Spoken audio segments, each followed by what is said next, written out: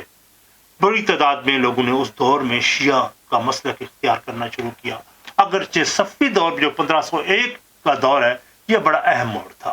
شاہ اسماعیل اول نے تبریز کو فتح کیا، صفوی سلطنت کا قیام عمل میں آیا۔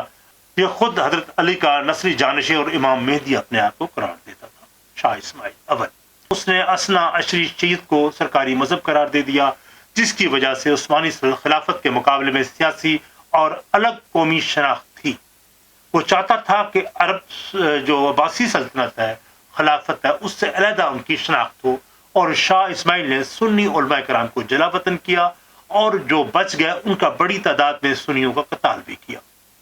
جمعے کے خطبوں میں شیعہ خطبہ جبری طور پر پڑھوایا گیا۔ پھر اس نے یہ کیا کہ شاہ اسماعیل اول نے کہ جنوبی لبنان سے بڑی تعداد میں شیعہ علماء کو ایران میں بلوایا۔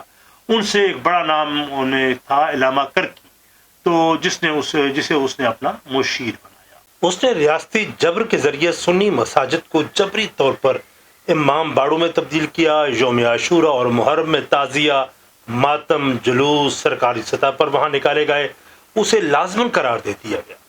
لوگوں کو شیعہ بنانے کے لیے مختلف طریقے بروئے کار لائے گئے، جن میں ملازمتوں کے مواقع، ان کو ترغیبات دی گئیں، ٹیکس میں ان کو رعایت دی گئی، زرعی زمینوں، شیعہ مسلک اختیار نہ کرنے والوں پر پھر یہ ہوا کہ ان کے لیے عرصہ حیات ان کا تنگ کر دیا گیا۔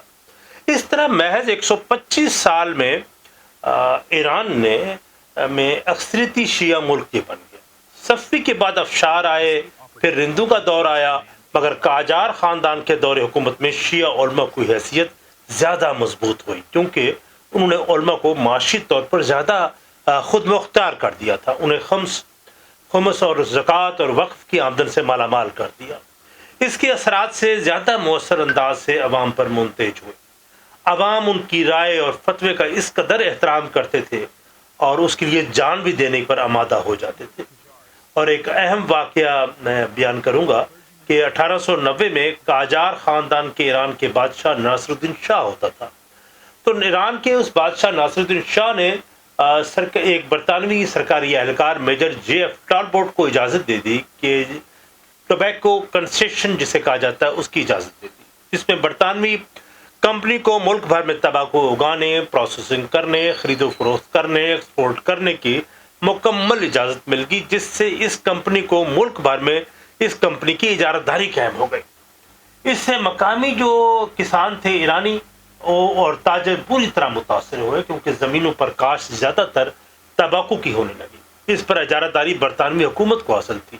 اس سے ملک بھر میں احتجاج شروع ہوئے، حتیٰ کہ سید جمال الدین اخوانی جیسے بھی اصلاح پسندوں نے، ریفارمرز نے مخالفت کی۔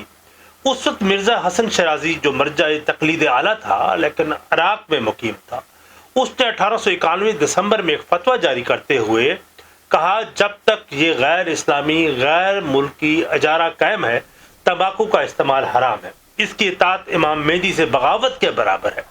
اچھا، یہ فتوے کی خبر جیسے ہی ایران کی عوام تک پہنچی تو پھر تو جیسے انقلاب آ گیا، پورا ایران انقلاب پر آ گیا، بائیکاٹ پر آ گیا۔ لوگوں نے اپنے حقے توڑ دیے، حتیٰ کہ شاہ کے حرم کی عورتوں نے، خواتین نے تمباکو جو استعمال کرتی تھی حقے وغیرہ میں، اس کا استعمال چھوڑ دیا۔ یہاں تک کہ ایران کی عیسائیوں نے، یہودیوں نے بھی بائیکاٹ کا ساتھ دیا۔ یوں ناصر الدین شاہ نے محض 55 دنوں بعد اجازت نامہ منسوخ کر دیا، اور پہلی بار واضح ہوا کہ مرجع تقلید کا فتویٰ بادشاہ اور غیر ملکی کمپنیوں دونوں کو پیچھے دھکیل سکتا ہے، اور اس کی حیثیت مسلمہ ہے۔ تاجر ہوں، علماء برادری ہو، عوام کا اتحاد اس قدر مضبوط تھا کہ یہ بات کے عینی انقلاب کی پیشگی مشق ثابت ہوئی، اور اس دور میں، قاجار دور میں، علماء کی حیثیت کو مزید مضبوط کیا جو پہلوی دور میں دبائی گئی تھی۔ مگر 1979 کے انقلاب میں یہ پھر سے ابھری۔ یہ کہ واقعہ آج بھی ایرانی تاریخ میں مزاحمت، قومی وحدت کی علامت سمجھا جاتا ہے، اور یہ بتاتا ہے کہ جب عوام اور علماء متحد ہوں تو غیر ملکی اور آورانہ قوتیں، طاقتیں ہمیشہ پیچھے ہٹ جاتی ہیں۔ اس بائیکاٹ میں علماء نے ساتھ دیا، تاجروں نے ساتھ دیا، عوام نے ساتھ دیا، خواتین نے ساتھ دیا۔ یہ بات کے عینی انقلاب کی یہ ایک پہلی مشق تھی جس نے قاجار دور میں علماء کی حیثیت کو مزید مضبوط کر دیا جو پہلوی دور میں دبائی گئی تھی۔ مگر 1979 کے انقلاب میں یہ پھر سے ابھری، اور یہ واقعہ آج بھی ایرانی تاریخ میں مزاحمت اور قومی وحدت کی علامت سمجھا جاتا ہے۔ آیت اللہ روح الخمینی نے 1970 میں نجف میں 13 دروس دیے جو کتاب حکومت اسلامی یا ولایت فقیہ کی شکل میں شائع بھی ہوئے۔ یہ نظریہ اگرچہ پرانا تھا، جسے ملا احمد نراقی جیسے فقہ نے اس کا ذکر بھی کیا اور وہ بھی درست دیتے رہے، مگر آیت اللہ خمینی نے اسے مطلق ایبسلیوٹ شکل دے دی۔ ولایت فقیہ کے مطابق اگر امام مہدی غیب ہے تو اس کے غیب ہونے میں ایک عادل، عالم، شجاع، فقیہ انسان امت کی ولایت، حکومت کی سرپرستی کر سکتا ہے اور سنبھالتا ہے۔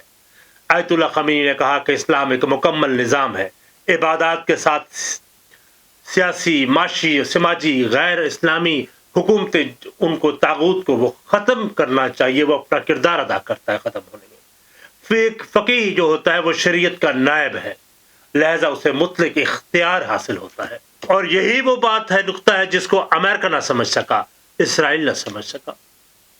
آیت اللہ خمینی نے پہلوی شخص کو ویسٹرن پالیسیز اور آمریت اور ایران پر امریکی اثر کو طاغوت قرار دیا تھا۔ 1963 کے احتجاج کا اس نے آغاز کیا تو جسے شروع کر کے 1979 کے ایک بہت بڑے انقلاب تک اس نے عوام کو متحد کر دیا۔ کربلا کی داستان امام حسین کی شہادت کو بطور استعارہ جدید آمریت کے خلاف بطور اشتہار استعمال کیا۔ ہر دن عاشورہ، ہر جگہ کربلا کا نعرہ لگایا۔ عوام میں جذبات اس قدر ابھرے کہ شاہ ایران کی سلطنت تنکوں پر استوار محل ثابت ہوا۔ 1979 کا انقلاب کامیابی پر منتج ہوا تو ولایت فقیہ کو آئین کا بنیادی اصول قرار دے دیا گیا۔ خمینی، آیت اللہ خمینی پہلے فقیہ بنے۔ یہ عقیدہ شیعہ طبقے کو شہادت کی طرف لے گیا۔ اس کے بعد آپ نے دیکھا کہ 1980 میں ایران عراق کی جنگ کا آغاز ہوا جو 88 تک جاری رہا، اور اس پہ لاکھوں ایرانیوں نے، نوجوانوں نے سجادہ شہادت پر چڑھ کر اپنی جانیں دی۔ شیعہ روایت کے مطابق، شیعہ روایت میں شہادت امام حسین ظلم کے خلاف ایک مزاحمت ہے۔ آیت اللہ خمینی نے اسے سیاسی ہتھیار بنایا۔ اور کہا کہ جان تو دی جا سکتی ہے مگر فکر و حریت پر، فکری آزادی پر، عقیدوں پر سمجھوتا نہیں کیا جا سکتا۔ آج بھی یہ عقیدہ ایرانیوں کو امریکہ اور اسرائیل کے دباؤ کے سامنے ڈٹنے کی طاقت دیتا ہے۔ جب یہ میں ولاگ کر رہا تھا اس پہ میں نے ریسرچ کی، جس میں چیزہ میں کچھ کتابوں کا ذکر کروں گا۔ مائیکل کوورسی کی history of the empire of the mind, یہ 2008 میں شائع ہوئی، اس کی میں نے اسٹڈی کیا تھا اس کو۔ اور اس کے علاوہ رچرڈ فرائڈ کی کتاب ہے the golden age of the Persia, عرب ان دا ایسٹ، اور اسی طرح مختلف اور کتابوں کو بھی میں نے اسٹڈی کیا۔ اور آیت اللہ خمینی مرحوم کے وہ 13 دروس پہ ہے حکومت اسلامی، اس کا میں نے مطالعہ کیا۔ اور آج یہ ایک مختصر سا میں نے ایک آپ کو ولاگ کیا اور مختصر سی میں نے آپ کو آگاہی دی، اور اس سلسلے کو آگے بڑھائیں گے۔ جڑے رہیے گا اور اپنی آرا سے نوازیے گا۔ اگر آپ کو میری گفتگو پسند آئی ہو، کیونکہ آج کا گفتگو صرف فقیہ ہے، ولی فقیہ کے حوالے سے تھا، اور کہ ایران کو کیا وجہ ہے کہ ابھی تک شکست کوئی نہ دے سکا، تو یہ ایک بڑا اہم ٹاپک تھا، اس پہ ہم نے گفتگو کی۔ بیل آئیکن کے بٹن کو دبائیے گا، اور اگر چینل میری بات گفتگو پسند آئے، چینل پسند آئی ہے، تو اس چینل کو سبسکرائب بھی ضرور کیجیے گا۔ والسلام۔